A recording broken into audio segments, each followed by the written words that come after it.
Hi guys what's up, कैसे आप सब लोग। मेरा नाम एल सिंह है और आप देख रहे हैं अपना यूट्यूब चैनल नेशन फर्स्ट। तो भाई लोग, कैसे हो आप सब लोग? बढ़िया, बहुत बढ़िया। तो जैसे कि मैंने एक ढिल्लों सर के जे एस ढिल्लों सर के लेफ्टिनेंट के जे एस ढिल्लों के ऊपर मैंने एक वीडियो बनाई थी। तो आप लोगों को पसंद आई है। तो जो ये मैंने सोचा कि इनका एक और इंटरव्यू है जो सी एफ टी वी पे है, जो मेजर गौरव आर्या ने ली है इनकी इंटरव्यू। तो मैंने सोचा कि आपको ये भी इंटरव्यू हम आपके साथ देखें मिलके। तो इसमें क्या इन्होंने बताया है ढिल्लों सर ने। तो मैंने लिंक इस सर का डिस्क्रिप्शन में दे दिया है। तो लाइक करो, सब्सक्राइब करो और मेजर गौरव आर्या को सपोर्ट करो, अपने इंडियन चैनल को सपोर्ट करो। तो जो इन्होंने मेजर गौरव आर्या सर का ये अपना चैनल है, तो इन्होंने जो दिया है इस इंटरव्यू का title, interview with lieutenant general K J S Dhillon, episode 39, C F T TV media, major Gaurav Arya. Major Gaurav Arya यार, दिल से इनको तो प्यार करता हूँ मैं। ठीक है। इनकी वजह से ही मैंने ये यूट्यूब चैनल शुरू किया था। और मेरी फर्स्ट वीडियो भी आप देखोगे ना, तो मेजर गौरव आर्या सर पे ही मैंने बनाई थी। और उसका मेरे को इतना अच्छा रिस्पांस मिला था, तो मेरा दिल किया कि मैं इस चैनल को कंटिन्यू करूँ। अगर मेरे को रिस्पांस ना मिलता तो शायद मैं ये चैनल भी कंटिन्यू ना करता। लेकिन एक दिमाग में ज़िद थी कि मेरे को इस इंफॉर्मेशन वॉरफेयर में एक सोल्जर की तरह लड़ना है। और मैंने सोल्जर इकट्ठे करने हैं, अपने सब्सक्राइबर जो होंगे मेरे सोल्जर होंगे, जो मेरे साथ मिल के इस मीडिया वॉरफेयर में जो हमारे दुश्मन हैं, ठीक है, उनके खिलाफ हम लड़ सकें। तो ऐसी वीडियो मैं तब लेके आता हूँ, ये ऐसी जो अपने फौज के रिलेटेड होती हैं, जहाँ ऐसी वीडियो तो इसलिए लेके आता हूँ कि हमारे में मोटिवेशन रहे, अपने देश के लिए प्यार रहे। इसलिए मैंने अपना बार बार कहता हूँ कि मैंने नेशन फर्स्ट का नाम दिया हुआ है इसको, अपने चैनल को। तो हमारा देश सबसे पहले, इसलिए हमें मोटिवेशन मिलती रहती है। जो हमारी फौज होती है, या मेजर गौरव आर्य होते हैं, या ढिल्लों सर हैं। तो मैं अब इससे मेरे को इंस्पिरेशन मिलती रहती है कि मैं आगे काम करता रहूँ। तो ये इन्होंने बॉर्डर पे सर्व किया है, मैं सर्व करने की कोशिश कर रहा हूँ बॉर्डर से पीछे रह के, लेकिन इंफॉर्मेशन वॉरफेयर में मैं लड़ने की कोशिश कर रहा हूँ। तो आप सबसे मेरी रिक्वेस्ट है, लाइक करो, सब्सक्राइब करो, शेयर करो, ताकि आप इस आर्मी को जो मैं बनाना ही चाहता हूँ, सब्सक्राइबर जितने बढ़ते जाओगे मेरी आर्मी बढ़ती जाएगी। तो मेरी आपकी जो हमारी इतनी बढ़ती जाएगी, समझो ये हमारे पास एम्यूनेशन होगा लड़ने के लिए। जितने आप जुड़ते जाओगे, सब्सक्राइब करते जाओगे, हम इस मीडिया वॉरफेयर में हम लड़ेंगे। ठीक है। तो पहले हम देखते हैं वीडियो। ठीक है, इस वीडियो का लिंक मैंने बता दिया, आपको दे दिया है डिस्क्रिप्शन बॉक्स में। लाइक करो, सब्सक्राइब करो, मेजर गौरव आर्या सर को सपोर्ट करो, फॉलो अप।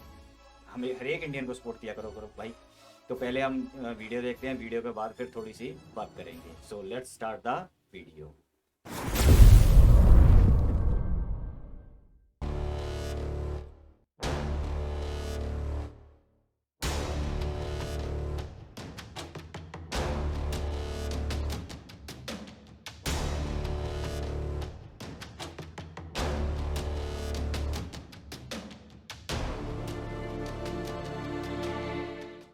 जय हिंद दोस्तों, मैं हूं मेजर गौरव आर्या और आप देख रहे हैं CFTV यानी कि चाणक्य फोरम टेलीविजन।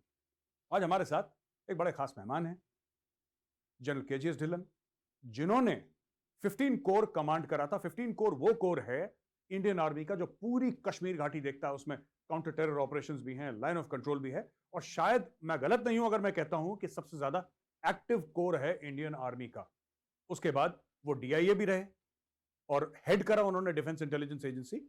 31 जनवरी 2022 को जनरल साहब रिटायर हुए। हम उनके घर पे बैठे हैं और अब हम बात करेंगे जनरल साहब से, जानने की कोशिश करेंगे उनका पूरा ये तकरीबन 40 साल का सफर कैसा रहा। Thank you Gaurav and it's an honour to be on your platform today. और आज जैसे कि आपने बोला, मेरे फादर साहब एक सिविल इंजीनियर हैं और 50s में उन्होंने अपनी इंजीनियरिंग करके फिर CPWD ज्वाइन की और उसके 2-3 साल बाद में वो एक फॉरेन डेपुटेशन पे चले गए और मैं अपने नानी जी के पास पंजाब में पढ़ाई शुरू की। और कई जगह पे अलग अलग शहरों में शिफ्ट किए। और उसके बाद में जब मैं अपनी 11th क्लास में था तो मेरे एक क्लास फेलो थे, हर्ष जंग बहादुर। वो एक फ़ौजी परिवार से आते थे, मैं एक सिविलियन परिवार का हूँ, मेरे उससे पहले कोई भी फ़ौज में नहीं था। तो हर्ष ने पूरी क्लास के NDA के फॉर्म भरवाए, क्योंकि उनके 4 भाई बड़े एक्स NDA थे और वो 5वें वो थे, वो भी जाना चाहते थे फ़ौज में। तो उन दिनों में ऑनलाइन वगैरह कुछ होता नहीं था, तो उन्होंने भर्ती दफ्तर से जा कर के पूरी क्लास के लिए फॉर्म लेकर आए और पूरी क्लास के फॉर्म उन्होंने खुद भरे। और उसके बाद में फिर हम दूसरे शहर में एग्ज़ाम देने गए क्योंकि हमारे शहर में सेंटर नहीं था। और वहाँ से फिर अनफॉर्चुनेटली हर्ष का तो नहीं हो पाया, लेकिन मैं आई कुड क्लियर इट। उसके बाद में फिर SSB, medical and merit. So finally 4 जनवरी 1980 को मैंने एनडीए ज्वाइन किया। और उसके बाद का 3 साल का एनडीए का सफ़र, 1 साल आईए में। और उसके बाद में फिर जब कमीशन हुए दिसंबर 1983 में 4th battalion the Rajputana rifles, fort राजरीफ। तो ये मेरी एनडीए ज्वाइन करने की या आर्मी ज्वाइन करने की एक छोटी सी कहानी है। सर आप कमीशन होके पहुंच जाते हैं फोर राजरीफ। अच्छा आप योर एक्स एनडीए सर, तो बट दैट टाइम से उस समय तो 11 क्लास 11th क्लास के बाद ही लोग एनडीए जाते थे, आजकल 12 में जाने लगे, उसके पहले 11th में जाते थे। तो आपका एक्सपीरियंस क्या था सर जैसे ही आप फोर राजरीफ पहुंचे, एक नया परिवार आपको मिला? क्योंकि मुझे याद है sir when I was commission, उस जमाने में भी सर सीओज जो होते थे, कंपनी कमांडर तक जो होते थे, वो बड़े खुर्राट होते थे sir. Now days they become docile तो नहीं बोलूंगा सर मैं, लेकिन I think they become slightly nicer if I may put it that way. हमारे टाइम पे तो इवन कंपनी कमांडर्स बड़े खुर्राट होते थे सर। आपको कैसा लगा फोर राजरीफ में? जब मैं दिसंबर 1983 में कमीशन हुआ और थोड़ी छुट्टी के बाद में जब पल्टन ज्वाइन की, पल्टन ईस्ट सिक्किम में थी, हाई एल्टीट्यूड में, वाटरशेड के ऊपर थी, तो करीब 17,000 फुट की ऊंचाई थी। और जनवरी के महीने में ज्वाइन किया तो बर्फ़ भी खूब थी। तो इससे पहले कि मैं आपको और अपनी पल्टन के बारे में बताऊं, मैं आपको ये बताना चाहता हूं कि फोर्ट राजरीफ 1820 की रेज्ड है, 200 साल से ज़्यादा पुरानी पल्टन है और कभी भी डिसबैंड नहीं हुई। और पहले दिन जिस दिन हम गए तो अगले दिन सुबह पीटी के लिए फॉलो हुआ, बर्फ़ गिर रही थी।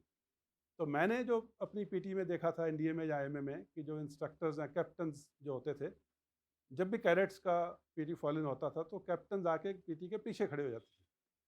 ये बात मैं आपको इसलिए बता रहा हूँ कि कैसे पहले ही दिन से एक ट्रेनिंग या एक जिसको कहते हैं चिजलिंग, जो आपको तराशना शुरू करती है फौज, वो पहले दिन से शुरू होता है। तो मेरी नॉलेज में था कि कैप्टन साहब जो अफसर जो भी आता है वो आके पीटी में पीछे खड़ा होता है।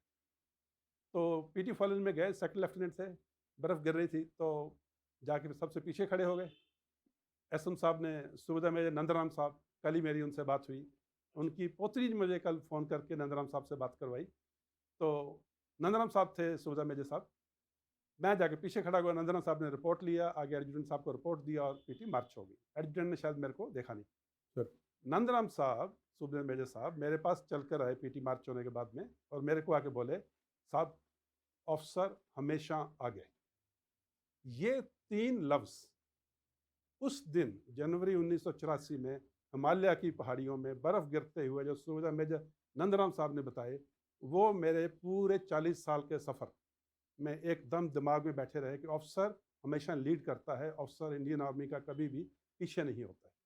तो इस तरह से जो कोचिंग शुरू हुई, ब्रिगेडियर त्रिगुणेश मुखर्जी अभी थोड़े दिन पहले हमारे साथ में लंच कर रहे थे। और जिस दिन मैं कलनौदा रेजिमेंट का मैंने चार्ज हैंड ओवर किया जनरल करियप्पा साहब को, जो भी फिर से फोर राजरीफ के हैं, तो ब्रिगेडियर मुखर्जी साहब वहाँ पर भी थे। जब उनके 2 सेकंड लेफ्टिनेंट, दोनों लेफ्टिनेंट जनरल, दोनों प्रिंसिपल स्टाफ ऑफिसर्स, मैं डिप्टी चीफ आईडीएस में था और डीजीडीआईए और वो एमजीएस साहब हैं, उनके सामने हम पैदा हुए इस फौज में। और उनके सामने कलनौदा रेजिमेंट का बैटन एक लेफ्टिनेंट जनरल दूसरे लेफ्टिनेंट जनरल को दे रहा है। तो वो उस समय हमारे को ब्लेस करने के लिए उस जगह पर मौजूद थे। एक जो ब्रिगेडियर साहब जो उस टाइम पे सीओ थे, 40 साल के बाद में जब आते हैं तो उनके सामने जो बच्चे फौज में आए हैं, वो 2 लेफ्टिनेंट जनरल है और एक दूसरे को कलनौदा रेजिमेंट, जो कलनौदा रेजिमेंट एक बड़ी ओहदा है, जहाँ एक बड़ी फादरली फिगर होता है रेजिमेंट में। तो एक फोर राजरीफ का सेकंड लेफ्टिनेंट दूसरे फोर राजरीफ के सेकंड लेफ्टिनेंट को जब बैटन हैंड ओवर करता है, तो सीओ को उस फादर की तरह फीलिंग आती होगी जिसके 2 बच्चे ज़िंदगी में बहुत ऊंचे मुकाम पे पहुंचे हैं। तो फोर राजरीफ में हर रोज़ एक नई चीज़ सीखने को मिलती थी। वहाँ पे एनसीओस और जेसीओस वो आपको सिखाते थे कि कैसे पलटन चलती है, कैसे कंपनी चलती है, कैसे प्लानिंग होती है, कैसे एग्जीक्यूशन होती है। हर छोटे खेल के मैदान में कट के मर जाएंगे, मतलब कि बॉल नहीं छोड़नी है। ये वही चीज़ बाद में लड़ाई में काम आती है। कि उस दिन राम सिंह साहब ने बोला था कि साहब आपके हाथ से बॉल चली कैसे गई। तो ये छोटी छोटी बातें हैं जो फोर राजरीफ ने बहुत कुछ सिखाया। सर मुझे आपकी बातों से ध्यान आया कि 1994 when I was commissioned into 17 Kumaon sir, पलटन सूरतगढ़ में थी, और उस समय जो इंटर कंपनी गेम्स हुआ करते थे पलटन के अंदर सर, मैं अल्फा में था, डेल्टा के साथ हमारा मैच था, एंड आई वाज शॉक्ड। जब मैच शुरू हुआ सर तो मैं शॉक में था। मुझे ऐसा लगा कि ये मैच नहीं चल रहा, कोई गेम्स नहीं चल रहे, ये इंडिया पाकिस्तान की लड़ाई चल रही है सर। उन्होंने बस एक दूसरे को जान से नहीं मारा, उसके अलावा उन्होंने सब कुछ कर दिया। And that was shocking for me, and then I realise sir कि इंटर ब्रिगेड, इंटर डिव जो गेम्स होते हैं सर इंडियन आर्मी में, then things become slightly more polished. असली में जो गेम्स होते हैं सर वो तो इंटर कंपनी होते हैं सर, पूरी मार धाड़, in the sense when I say मार धाड़ I don't mean physical violence but the passion which they play sir.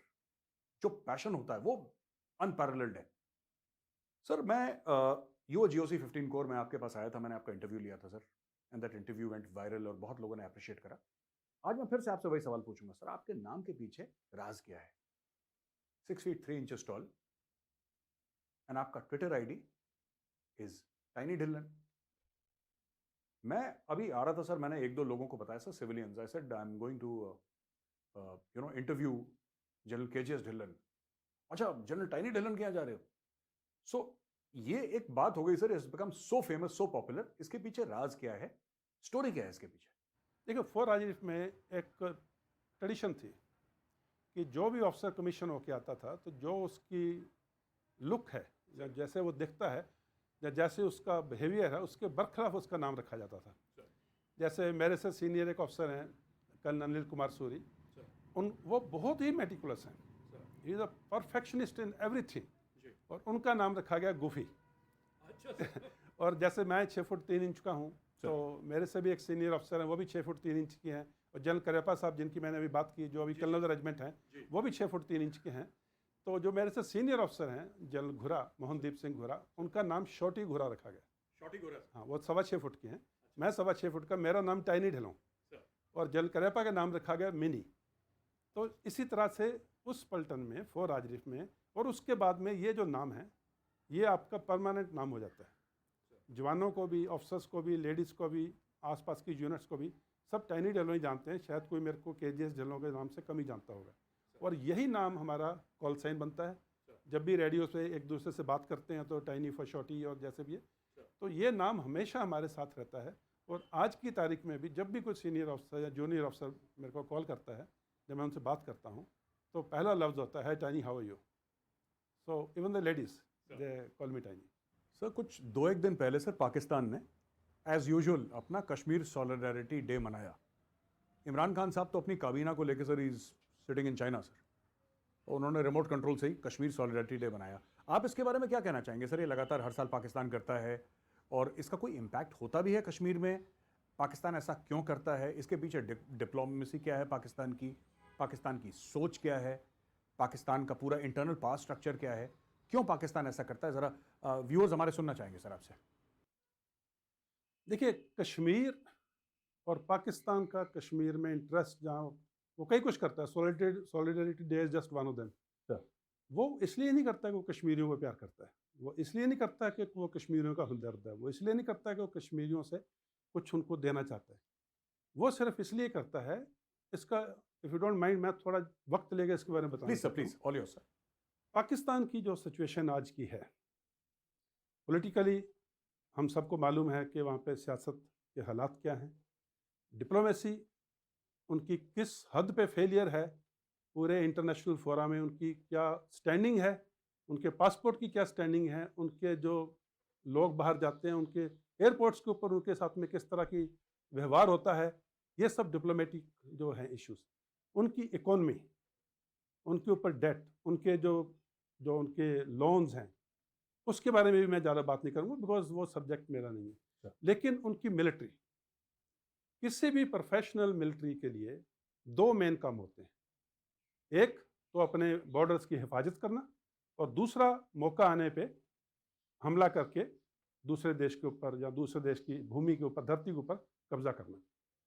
अभी उनका बॉर्डर तो इंडिया के साथ है जिससे उनकी दुश्मनी है, तो इंडिया ने आज तक इतिहास में किसी के ऊपर हमला नहीं किया। तो वो डिफेंस ऑफ पाकिस्तान जो इंडियन पाकिस्तान आर्मी का टास्क है उसके बारे में तो चलो छोड़ दो। और रह गई बात इंडिया पे हमला करके हमारी कुछ ज़मीन को कब्जा करने, तो मेरे हिसाब से तो आई थिंक 1971 बांग्लादेश अभी बहुत ताज़ा ही है, सभी की याददाश्त में है। जी और पाकिस्तान आर्मी की हिम्मत नहीं है कि हिंदुस्तान आर्मी के माइट के सामने एक क्षण भी खड़ी रह सके। तो अभी रह क्या गया उनके पास? रह गया अपने वहाँ बैठ के कभी शुक्रवार को आधे घंटे के लिए खड़े होना, कभी दोपहर को 11 बजे धूप में खड़े होना। ये सब चीज़ें इसलिए हैं कि उनके पास में और कोई नहीं है। कश्मीर के अंदर आप इतनी बार कश्मीर गए हो, मैं गया हूँ, मैं शाम को लाल चौक में घूमता हूँ, मैं शाम को डल लेक पे घूमता हूँ। कश्मीरी खुशहाल हैं, कश्मीरी आपस में खुश हैं। हर कोई अपना अपने बिजनेस में बिजी है, सुमो वाला सुमो चला रहा है, पौनी वाला पौनी चला रहा है। यहाँ पे हॉस्पिटल बढ़िया चल रहे हैं, कैश बढ़िया वितरित हो रहा है, स्कूल्स खुले हुए हैं, everything is happening in Kashmir. Tourism, skiing, Gulmarg skiing resort जो है, वर्ल्ड के माने माने लोग वहाँ पे आके स्कीइंग करते हैं। सर तो अभी पाकिस्तान को जिंदा रहने के लिए, अपनी पब्लिक को बरगलाने के लिए और कोई तरीका नहीं है। तो जब भी कुछ होता है उठा के कश्मीर के नाम से कुछ ना कुछ करना शुरू कर देते हैं। इस बार तो मैंने लाइव शॉट्स देखे हैं श्रीनगर के अंदर, जब उनसे लोगों से पूछा गया कि कश्मीर सॉलिडेरिटी डे मना रहा है पाकिस्तान, आपका क्या कहना है? कहते वो क्या होता है? तो पाकिस्तान फेल हो चुका है अपने हर लेवल के ऊपर, जो मैंने चारों चीज़ बताई है, पॉलिटिकल, इकोनॉमिक, डिप्लोमेसी, मिलिटरली।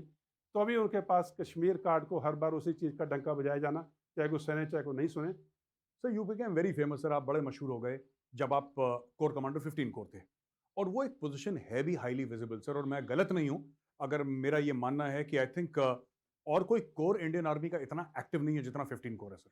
कोई ऐसा दिन नहीं है जब नेशनल न्यूज में सुर्खियों में नहीं रहता 15 core, whether it's electronic media sir और प्रिंट मीडिया, व्हाटएवर, कुछ ना कुछ होता रहता है सर 15 कोर में। कश्मीर वैली उसमें LCB है sir, CI ops, city ops, ये सब हैं उसमें। So that is the nature of 15 corps sir. पर उसके पहले भी आपके कई सारे टेन्योर्स कश्मीर वैली में रहे, बिकॉज यूं ही कोई GOC 15 कोर नहीं बन जाता sir. There has to be a huge and heavy history sir. ये हिस्ट्री क्या है आपकी कश्मीर में, और ये प्यार क्या सर? आपने घर पे खाने पे बुलाया, उस दिन भी पूरा कश्मीरी खाना था। तो it's not just related to only serving in Kashmir. You are an honorary Kashmiri sir, मुझे ऐसा लगता है, क्योंकि मुझे तो पता है, लेकिन हमारे व्यूअर्स को बताइए ना सर, क्या था ये कश्मीर का, कहाँ पोस्टिंग रही आपकी? देखिए, सबसे पहले 1988 में, 1988, जब मैं एक यंग कैप्टन था, तब नॉर्थ कश्मीर में पंजगाम, न्यारी, कुपवाड़ा डिस्ट्रिक्ट में, सर वहाँ पे मेरी पलटन गई, और मैं क्योंकि पलटन में था तो वहाँ पे। और 1989 में, जैसे कि आपको मालूम है, ये टेररिज्म का दौर शुरू हुआ। उस टाइम पे नॉर्थ कश्मीर में सिर्फ एक हमारा ही एक ब्रिगेड था जो नॉन कमिटेड था, क्योंकि हमारा एक रिजर्व फॉर्मेशन थी। बाकी सबकी सब जो आर्मी थी वो लाइन ऑफ कंट्रोल के ऊपर लगी हुई थी। तो जब ये 1989 में जब टेररिज्म शुरू हुआ, तो हमारे ही ब्रिगेड को और मेरी पलटन को ये जिम्मेवारी मिली कि काउंटर टेररिस्ट ऑपरेशंस करने की। तो उस टाइम पे हमने नीचे ट्राल से लेकर के, बांदीपुरा से लेकर के, बारामुल्ला, कुपवाड़ा, हर जगह पे जहाँ जहाँ पे भी कुछ इंसिडेंट होता वहाँ ऑपरेशन करते थे। तो 1988 में मेरी फर्स्ट पोस्टिंग आई जब मैं कैप्टन था। फिर 89 का दौर देखा, 90 में वहाँ पर थे। उसके बाद में एज अ मेजर फिर से नॉर्थ कश्मीर में, कुपवाड़ा में, लोलाब, मैं राष्ट्रीय राइफल्स में मेजर के तौर पे गया। फिर एज अ लेफ्टिनेंट कर्नल जब मैं CO बना तो गुलमर्ग सेक्टर में, और उसके बाद में एज अ CO ट्राल में मेरी पलटन थी। उसके बाद में एज अ ब्रिगेड कमांडर मैं राष्ट्रीय राइफल सेक्टर में, फिर से हंडवारा में, नॉर्थ कश्मीर में, कुपवाड़ा डिस्ट्रिक्ट में राष्ट्रीय राइफल सेक्टर 7 सेक्टर कमांड किया। और वहीं से फिर कोर हेडक्वार्टर में BGS ऑप्स की जिम्मेवारी संभाली। एंड उसके बाद में फाइनली फिर 15 कोर कमांडर 10 फरवरी 2019 को टेक ओवर किया। जैसे फौज में कहते हैं ना, तो forever in operation sir. Yes. You only seen of sir through out your life. And अगर मैं छोटा सा एक एनेक्डोट आपको बताऊं, एनेक्डोट तो क्या, अभी थोड़े दिन पहले जिस दिन मैं रिटायर हुआ, उस दिन मंडे था, 31 जनवरी, और मंडे को जो यूनिफॉर्म ऑफ द डे है वो SD होती है, लेकिन मैंने उस दिन कॉम्बैट ड्रेस पहनी। तो जब मुझसे पूछा गया घर में ही कि आज तो कॉम्बैट ड्रेस का दिन नहीं है, वो तो शुक्रवार को पहनी जाती है, तो मेरा जवाब था सारी उम्र तो कॉम्बैट पहनी है, आज आखिरी दिन भी कॉम्बैट ही पहनूंगा। तो उस टाइम पे मेरे घर में ही फोटो खींची किसी ने जब मैं ड्रेस पहन रहा था। मैंने वो फोटो ट्वीट की। उस फोटो के ऊपर मोर देन 97,000 लाइक्स आए। सो जो ड्रेस पूरे जिंदगी भर पहनी, कॉम्बैट ड्रेस, वही ड्रेस मैंने अपने लास्ट डे पे पहनी। आपने ये भी तो बोला था सर कि आखिरी दिन मोहब्बत नहीं बदली जाती। यस। somebody said that आप नई वाली कॉम्बैट क्यों नहीं पहनते? मिस्टर भट्ट हैं, आई थिंक शायद वो कश्मीर से हैं, तो उन्होंने ट्वीट पे पूछा जी कि आपने आज नई वाली कॉम्बैट ड्रेस पहननी चाहिए थी। जी। तो मैंने एक हल्के फुल्के अपने दिल में बात, मैंने कहा जनाब आखिरी दिन मोहब्बत नहीं बदली जाती। नहीं तो बिल्कुल वो ठीक। भी जो ट्वीट है वो छोटा सा एक रिप्लाई था, वो भी काफ़ी वायरल लाइक हुआ। हुआ सर, मैंने भी देखा sir. I was very pleasantly surprised. I said बहुत बढ़िया, भारी बात कह दी हल्के फुल्के अंदाज में सर। Yes. सर हम लोग बात करते हैं सर, जैसे 15 कोर की बात थी और भी बात है। चैलेंजेस क्या रहे सर आपके, क्योंकि आप जब गए वहां पे तो थोड़े समय के बाद पता लगा कि government is planning something very major, और फिर 370-35 से हट गया सर। और फिर प्रेस कॉन्फ्रेंसेस हुई, और आपकी बड़ी एक मशहूर प्रेस कॉन्फ्रेंस है सर, कितने गाजी गए, कितने गाजी गए, उसके पीछे की क्या स्टोरी है, ये पूरी चीज बताइए सर। देखिए मैंने जब कोर कमांडर का चार्ज लिया 10 फरवरी 2019 को, और 14 फरवरी को अनफॉर्चुनेटली वो पुलवामा आईडी ब्लास्ट हुआ, सर जिसमें हमारे 40 वीर जवान सीआरपीएफ के वीर गति को प्राप्त हुए। सर तो मेरे 4 दिन टेक ओवर करने के बाद में ये इंसिडेंट हुआ, और उस दिन हमने अपना पूरा सिनर्जी के साथ में police, CRPF, army, IB, intelligence agencies, हम सब ने मिलकर के बोला कि इस मॉड्यूल को ख़त्म करना है। और जैश ए मोहम्मद का मॉड्यूल, जिसने ये कामरान उसका नाम था, जो जैश पाकिस्तानी टेररिस्ट था, उसका अलियास था गाजी, तो उनको हमने 100 घंटे के अंदर अंदर ख़त्म कर दिया। और उसके बाद में ये प्रेस कॉन्फ्रेंस हुई, और उस प्रेस कॉन्फ्रेंस में किसी जर्नलिस्ट ने पूछा, उससे पहले बताना चाहता हूँ ये गाजी जो है टेररिस्ट का एक बड़ा फेवरेट अलियास या कोड है। इससे पहले एक गाजी बाबा था, उसको ट्राल में मारा था, कई गाजी हमने लोलाब में मारे, और अगर आप हिस्ट्री में जाएंगे तो मोहम्मद गजनी से लेकर पता नहीं कितने कितने आए, कौन गए कौन चले गए। तो उस प्रेस कॉन्फ्रेंस में जब मुझे सवाल पूछा गया कि सर वो गाजी जो था, जो कोडवर्ड था उसका कामरान का, गाजी मर गया क्या, तो उस टाइम पे प्रेस कॉन्फ्रेंस थोड़ी वाइंड अप हो रही थी, शायद लास्ट क्वेश्चन था या वैसे भी। तो मैंने बोला कितने गाजी आए कितने गाजी गए, परवाह नहीं, we are there, just relax, कुछ नहीं होने देंगे। So in that context, because पता ही नहीं कितने गाजी मार दिए हमने इतने सालों से, कश्मीर में इतने टेनवर किए हैं, तो इट्स नथिंग न्यू। एक 1997-98 में भी था सर एक गाजी। यस, गाजी बाबा जिसमें बात कर रहा हूँ। Yes sir. तो ऐसे बहुत गाजी आए, बहुत गाजी गए। That time we were in J and K, समा unit was there sir. Sir ये आप बताइए ना सर कि जब 370-35 से हटा, और ये तो बात हो गई सर आपके, you took over charge GOC 15 को सर, और उसके 3-4 दिन के बाद इतनी बड़ी ट्रेजेडी हो गई, आई शुड से सर, इतनी बड़ी ट्रेजेडी हो गई। 40 हमारे भाई वीरगति को प्राप्त हो गए सीआरपीएफ के लेथपुरा में सर। पर उसके बाद धीरे धीरे धीरे सिचुएशन थोड़ी स्टेबलाइज हुई, एंटी टेररिस्ट ऑपरेशंस हुए, कामरान को मारा और बाकी और लोगों को भी उनका सफाया करा sir, and everybody was sorted out. दो चीजें हैं which to a common person sir stand out in your tenure as GOC 15 corps sir. एक तो, और मैं चाहूंगा आप 2 मिनट जरा इस पे भी बात करें सर। एक तो ये है कि किस तरीके से आपने उस समय जब 370-35 से हटा, तो सब लोगों ने तो, पॉलिटिकल पार्टीज ने तो बोल दिया सर आग लग जाएगी, तिरंगा को उठाने वाला कोई नहीं होगा, और ये सब दुनिया भर की बातें। वो कैसे, whatever you can tell us, because इसमें कई सारी ऐसी चीजें होंगी जो आप नहीं बता सकते sir, that's absolutely fine sir, we respect that, but जो आप बता सकते हैं तो वो बताइए सर। दूसरी चीज, एक आपकी बड़ी फेमस स्पीच थी सर, जो मदर्स ऑफ कश्मीर, या आपने डेटा दिया था कि इतने परसेंटेज जो आज पत्थर फेंकता है वो कल का टेररिस्ट है, उसका बहुत सॉलिड इंपैक्ट पड़ा था। और मुझे ऐसा लगता है सर कि आपका जो कम्युनिकेशन है, इस पर भी मैं अपनी राय देना चाहूंगा सर, कि जो कम्युनिकेशन है that reaches the spot sir, it's like a heat seeking missile. उसमें कोई ज्यादा जिसको लाग लपेट हम लोग कहते हैं, लाग लपेट नहीं होता, it's very simple to the point and it hits the bull's eye. तो इन दोनों चीजों के बारे में भी बताइए सर। देखिए जब पहले जब 370 और 35A और डिलिमिटेशन या बाइफर्केशन ट्राइफर्केशन का जब डिसीजन गवर्नमेंट ने लिया, 5 अगस्त 2019 को जब वो डिसीजन लागू हुआ, पार्लियामेंट्री जो एक तरतीब है डेमोक्रेसी में, पार्लियामेंट ने अप्रूव किया, प्रेसिडेंट जी ने उसको जब सैंक्शन किया, जी सर, तो उसके बाद में एज सिक्योरिटी फोर्सेस और टीम सिक्योरिटी फोर्सेस, जिसमें शामिल है army, BSF, CRPF, JKP, SOG, intelligence, civil administration, तो हम सब ने मिलकर के जो एक तरतीब बनाई, उसमें सबसे बड़ी 2 बातें थी। एक तो ये था कि कोई भी सिविलियन कैजुअलिटी नहीं होनी चाहिए। दूसरा, लॉ एंड ऑर्डर इतनी अच्छे से कायम होना चाहिए कि कोई तोड़फोड़ ना हो, कोई जैसे आपने बोला आग लग जाएगी और म्यूटनी हो जाएगी और पता नहीं क्या क्या हो जाएगा, ये दो चीज़ हमने अपना एम, जैसे फौज में बोलते हैं ना, हमारा जो मछली की आंख थी अर्जुन के तीर के लिए, ये दो चीज़ थी कि एक सिविलियन कैजुअलिटी नहीं होने देनी, और दूसरा कोई भी मार तोड़ फोड़ या आगजनी या पत्थरबाजी, ये चीज़ नहीं होने देनी। और ये हमने किया। ये इसलिए हो सका कि सिनर्जी जो थी सिक्योरिटी फोर्सेस में, इंटेलिजेंसीज में और सिविल एडमिनिस्ट्रेशन में, वो जो टाइम था, उस टाइम पे जैसे आपने बोला, मैं पॉलिटिक्स में नहीं जाना चाहता, और पाकिस्तान भी यही चाहता था कि शायद आग लग जाए कश्मीर में, लेकिन वो 3-4 महीने 5 अगस्त के बाद में शायद कश्मीर के 30 साल की टेररिज्म की हिस्ट्री में सबसे ज़्यादा पीसफुल या शांतिमय 3 महीने निकले थे। और उसका पूरा का पूरा श्रेय सिक्योरिटी फोर्सेस और इंटेलिजेंसीज और सिविल एडमिनिस्ट्रेशन के कोऑर्डिनेशन, आपस में तालमेल, कोई क्रेडिट लेने की चिंता नहीं है, कोई कुछ नहीं है, और एक भी सिविलियन डेथ सिक्योरिटी फोर्सेस के बुलेट से नहीं हुई 5 अगस्त के बाद। ये एक बहुत बड़ी कामयाबी थी, जिसके लिए गवर्नमेंट ही नहीं, आला ऑफिसर्स ही नहीं, आला जो हमारे लीडर हैं वही नहीं, कॉमन कश्मीरी जब उससे बात करते थे तो वो भी यही कहता था कि साहब हमने तो सोचा था पता नहीं क्या हो जाएगा, और आप लोगों ने तो कमाल कर दिया।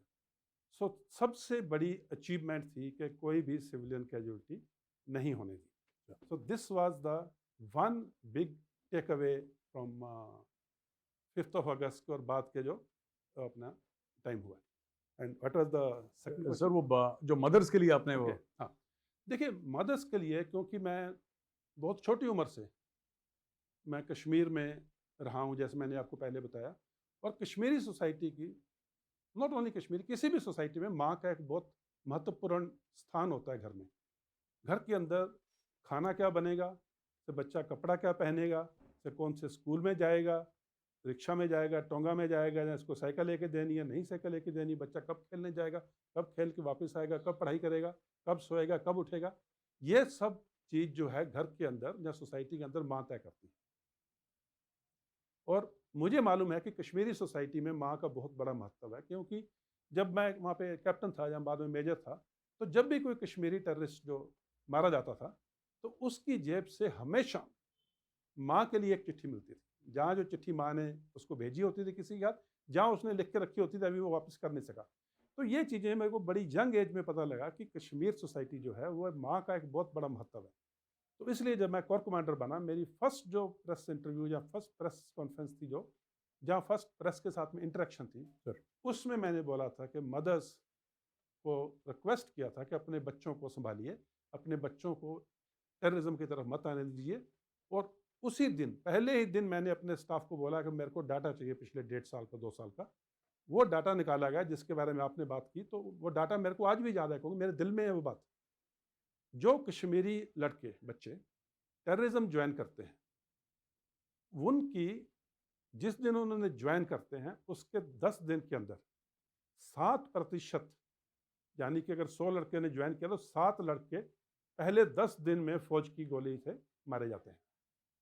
और 9%, इंक्लूडिंग दैट 7%, 9% पहले 1 महीने में, 17% 3 महीने में, 36% 6 महीने में, और 63% 1 साल के अंदर अंदर मारे जाते हैं। यानी कि 2/3 जो बच्चे टेररिस्ट बनते हैं वो पहले 1 साल में मारे जाते हैं।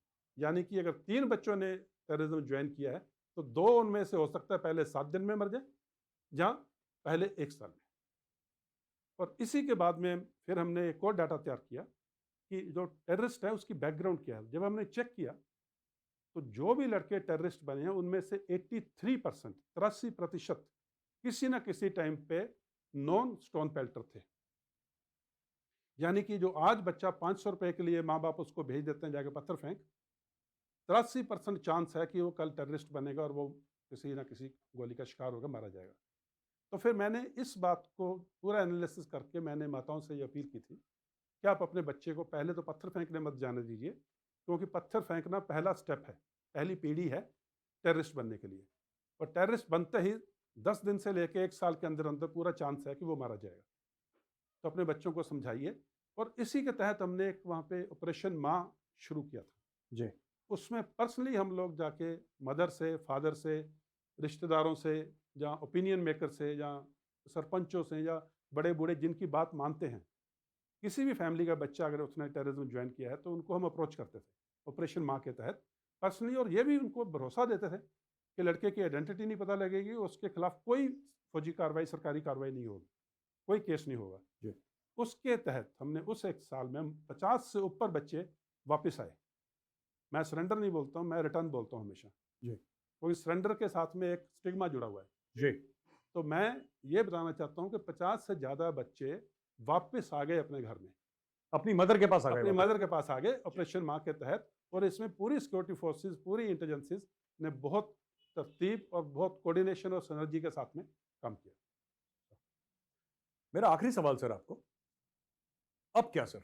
You hung up your uniform, हमने ट्वीट भी देखा सर, आपके वो बूट्स टंगे हुए थे, hanging up your boots, and एक आपका सेंस ऑफ ह्यूमर बड़ा जबरदस्त है, वो आपने दिखाया था sir, he is a jolly good fellow, तो उसमें भी आपका नीचे कमेंट था, कुछ आपने उसमें कमेंट लिखा था, is it something like that sir, which was very funny sir. तो मैं आपसे जानना चाहता हूँ क्या सर, आप चाहेंगे अपनी बायोग्राफी लिखना, because people would like to know sir, you've been in the media, you've been a media face of or the army's face in Kashmir for a long time, or there have been many co-commanders sir, known for various things sir, but जो दो चार आपने बात बोली हैं, those things have resonated, जो सो आम सड़क पे चलता बंदा है ना सर, उसको बात समझ में आ गई, he understood, and I think that is a skill sir, वो that everybody does not have that kind of skill sir, that I can communicate my, जो हमारी कोर्ट ऑफ इंक्वायरी में फौज में नहीं कहते sir, I have explained in the language you understand sir, वो that skill sir, हम लोग भूल जाते हैं फौज की सिखलाई कभी कभी, but that is it's in the language you understand, तो वो आपने समझाया। तो what next sir, biography, autobiography, media? देखिए, अभी तो कुछ दिन ही हुए हैं रिटायरमेंट हुए या सुपरएनुएशन हुए। यस, आगे देयर लॉट ऑफ ऑप्शंस, काफ़ी ऑप्शंस हैं, काफ़ी प्रपोजल्स हैं। ऑटोबायोग्राफी यस जी बट उसमें भी मैं एक ये कहूँगा कि मैं कोर कमांडर रह चुका हूँ, पुलवामा के दौरान, बालाकोट के दौरान, उसके बाद में 370 के दौरान, और DGDIA रह चुका हूँ सर। बहुत सारी ऐसी बातें हैं जो मुझे मालूम है, जो मैं कभी भी बाहर नहीं आएंगी, वो मेरे साथ ही जाएंगी। तो ऑटोबायोग्राफी अगर जब भी कभी मौका लगता है, जो लिखता हूँ, जहाँ लिखेंगे, तो ये सब चीज़ें उसमें नहीं आएंगी। जो स्टेट के सीक्रेट्स हैं, those will not be told. बाकी जो नॉर्मल बातें हैं, जो जिससे कि कैसे हम काम करते हैं, कैसे मोटिवेशन हो सकती है, कैसे बच्चे भटकने से बच सकते हैं, या कैसे कश्मीर के लिए आगे फ्यूचर में अच्छी बातचीत हो सके, फॉर दैट मैटर, तो वो सब चीज़ें इसमें ऐड करेंगे। और autobiography yes definitely. And so what about politics sir? मैं आपसे पूछने लगा था, फिर मैं मेरे दिमाग से बात निकल गई, what about politics sir? Do you think that you will join politics? आपकी फैन फॉलोइंग जबरदस्त है सर, बाय द वे, जबरदस्त फैन फॉलोइंग है। ओके, एक सुनील दत्त साहब की बहुत मशहूर फिल्म थी, मुझे जीने दो। जी नहीं, अच्छा अभी सर। अभी अभी आंसर कंप्लीट नहीं हुआ है। जी तो सर। उस फिल्म का मैं थोड़ा मुस्कुराया था जी इससे पहले, जब आप मेरे से सवाल पूछ रहे थे, तो अंदर से हंसी आ गई। जी तो उस फिल्म का एक डायलॉग था जी सुनील दत्त साहब का ही, जी। कि समझा तो रहा हूँ, अब भी ना समझो तो मेरा क्या कसूर। अच्छा so I leave it at that. Sir, thank you for speaking to us sir, thank you. और बहुत अच्छा लगा sir, and matter of great honour and privilege sir, you've given Chanakya forum the first opportunity, पहला आपने मौका हमें दिया, उसके लिए बहुत बहुत धन्यवाद। दोस्तों, हमने बातचीत करी जनरल KGS ढिल्लन से, जो कि फॉर्मर GOC 15 कोर, और ही हेडेड DIA ऑल्सो, अभी रिटायर हुए हैं सर 31 जनवरी को। सर से बात हुई उनके बचपन की, पंजाब में किस तरीके से पले बड़े, NDA ज्वाइन करा, 4 राजरिफ, फिर कहाँ कहाँ कश्मीर वैली में उन्होंने सेवाएं दी देश को, और फिर किस तरीके से 15 कोर, जब वो कोर कमांडर थे, GOC 15 कोर थे, तब वहाँ पे क्या क्या हुआ। तो आप सबकी तरफ से, हमारे तमाम जो लाखों दर्शक हैं उनकी तरफ से, और चाणक्य फोरम की टीम की तरफ से, sir thank you for your service sir, thank you and it's been a tremendous honor and privilege speaking with you sir. Thank you Gaurav. Jai Hind sir. Thanks a lot. Jai Hind, and wish you all the best. Thank you sir. Thank you.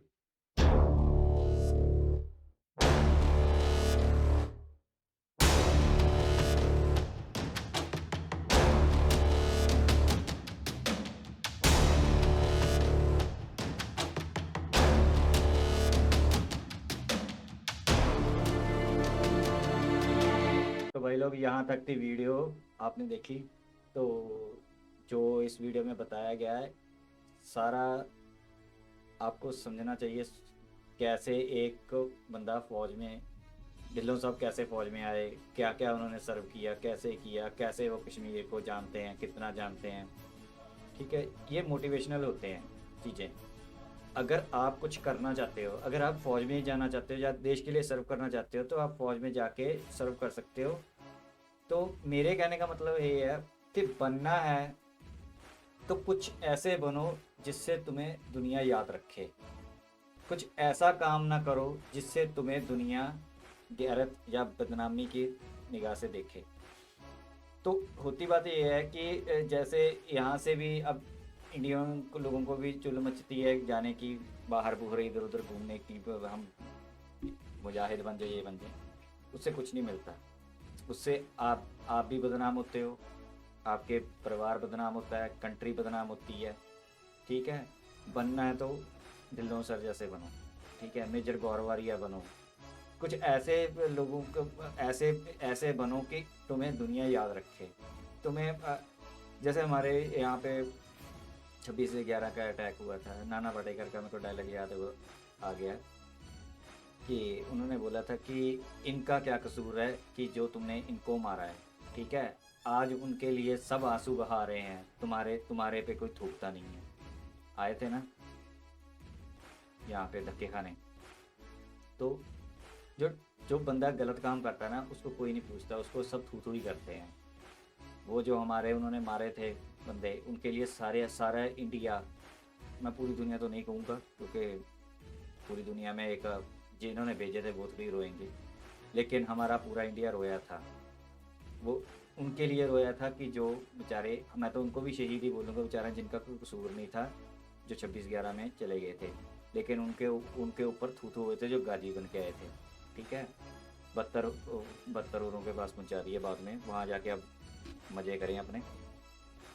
तो भाई मैं कहता हूँ कि जो अगर बनना है ना, इंस्पिरेशन लेनी चाहिए ऐसे ऐसी हस्तियों की। तभी मैं ये वीडियो आपको दिखाता हूँ कि आप कभी भी कोई गलत काम ना करो। अगर आपको बहादुरी दिखानी है, अगर आपको कुछ करना है, इंडिया के लिए कुछ करना चाहते हो, अपना नाम भी चमकाना चाहते हो, ठीक है, तो ऐसे ऐसे बनो, फौज में चले जाओ, कोई तगड़े बिजनेसमैन बनो। ठीक है, कोई तगड़ा नेता बनो। मैं ये नहीं कहता पॉलिटिशियन ख़राब होते हैं। अब मैं अगर मोदी जी का नाम ले लूँगा तो वो हो जाता है कि मोदी, मैं एक सिर्फ वो दे रहा हूँ, जैसे मनमोहन सिंह का नाम ले लेते हैं, जैसे वो इकोनॉमिक्स में उन्होंने 91 में देश को निकाला। आज भी हम उनको डॉक्टर मनमोहन सिंह को याद करते हैं कि उन्होंने 91 92 में हमें कैसे क्राइसिस से निकाला था। ठीक है, अटल बिहारी वाजपेयी को याद करते हैं। ठीक है, एक तरफ से हम उसको इंदिरा गांधी को भी याद कर सकते हैं, बांग्लादेश अलग कर दिया था। मानक शॉ, ग्रेट मानक शॉ को याद करते हैं। ठीक है, CDS विपिन रावत, शहीद भगत सिंह। ठीक है, ऐसे बड़े नाम हैं जिनके दुनिया थूकती नहीं है, जिनको दुनिया पूछती है, याद करके दिल में एक एहसास होता है कि नहीं यार, ये थे हमारे, ये है बंदे। ठीक है, तो मेरा सबसे यही कहना है कि आप इधर यूक्रेन के धक्कों में, आईसिस, सीरिया, अफगानिस्तान में, इंडिया भाइयों से मेरी रिक्वेस्ट है, ना करो ऐसे काम। नाम चमकाओ, ऐसा चमकाओ कि वो सूरज की रोशनी भी उसके आगे मध्यम हो जाए। ऐसा काम ना करो, ठीक है, कि अंधेरों में गुम हो जाओ, तुम्हें पूछे ना कोई। तो बाकी बातें तो जो बतानी थी उन्होंने बता दी, जैसे उन्होंने फौज में शुरू किया था और कैसे उनका सफ़र फौज का रहा, और कैसे उन्होंने लास्ट डे पे जो अपनी वर्दी थी पुरानी, मेरे को अच्छी बात लगी, उन्होंने कहा कि ठीक है, पुराना प्यार नहीं बदला जाता। तो एक्चुअली वो कैमोफ्लेज वाली जो वर्दी थी वो चेंज हो गई थी, तो दूसरी वर्दी आ गई थी। तो उस पर उन्होंने बोला था, किसी ऑफिसर ने बोला होगा कि आज दूसरी नए वाली पहन रखे, तो उन्होंने बोला कि यही पहनी थी क्योंकि इन्होंने तो वही पहनी है। तो उन्होंने सही बोला है, सही बात है भाई, ऐसी चीज़ों को हमें याद रखना चाहिए। तो भाई लोग, यहाँ तक थी वीडियो, मेरा तो यही कहना था। बाकी ऐसी बातें समझा करो।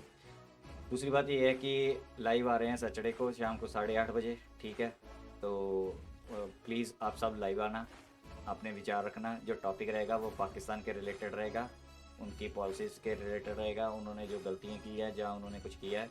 तो इसमें जो साथ देने आ रहे हैं, मेरे साथ आ रहे हैं गौरव जी आ रहे हैं, जो लास्ट टाइम भी थे। राज भाई आएंगे, ठीक है, अपने 2-3 और होंगे जो यूट्यूबर्स जो हमारे साथ साथ देंगे। आपने ज़रूर मेरा साथ देना, आपने लाइव आना है, गूगल मीट पे हमारे साथ लाइव होना, अपना विचार रखना, हम आपस में बात करेंगे। मैं पाकिस्तानियों से भी कहूँगा, अगर कोई देख रहा है, अगर वो लाइव आना चाहता है तो इंडियन टाइम के 8:30 होंगे, तो आपके जो टाइम होगा पाकिस्तान में वो 8 बजे का होगा।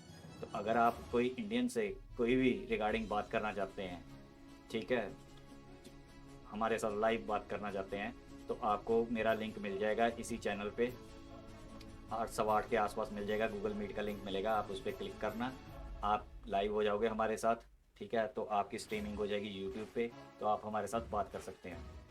तो यहीं तक थी वीडियो। प्लीज़ इस चैनल को लाइक करो, सब्सक्राइब करो, शेयर करो, एक सोल्जर बन जाओ इस मीडिया वॉरफेयर में, ठीक है। साथ दो भाई का, ताकि हम इस इंफॉर्मेशन वॉरफेयर में अपने दुश्मनों से लड़ सकें। तो मिलेंगे नेक्स्ट वीडियो में, तब तक के लिए जय हिंद।